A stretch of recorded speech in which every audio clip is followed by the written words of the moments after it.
Hey hello everyone, welcome to my channel. তোমরা সবাই কেমন আছো? আশা করছি সবাই খুব ভালো আছো, আর আমিও খুব ভালো আছি। তো অনেকদিন পর একটা শ্যুটের ব্লগ নিয়ে চলে এসেছি। সকাল সকাল চলে গেছিলাম আজকে দাইহাট।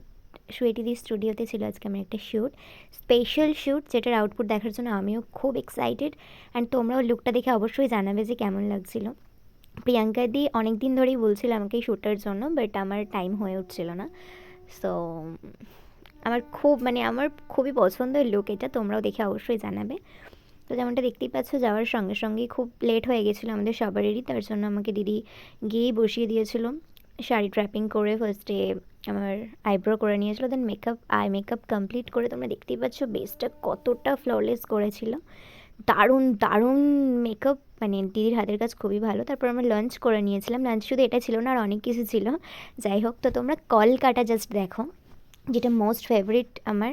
তোমরা জাস্ট বেস অ্যান্ড কলকাটা দেখো, জাস্ট ওয়াও। দিদি স্পেশালি কোথাও কলকা ক্লাস করেনি, নিজেই কলকা বাড়িতে প্র্যাকটিস করতো, বাট জাস্ট ওয়াও, তোমরাই জানাবে।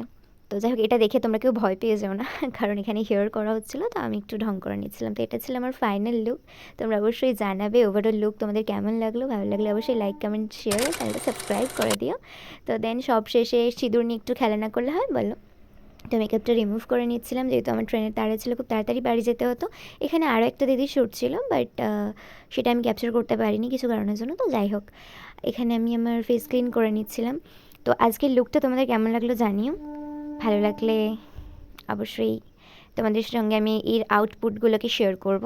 তো চলো, টাটা, দেখা হচ্ছে আবার নেক্সট কোনো ব্লগে। ততক্ষণের মধ্যে সবাই ভালো থাকো, সুস্থ থাকো।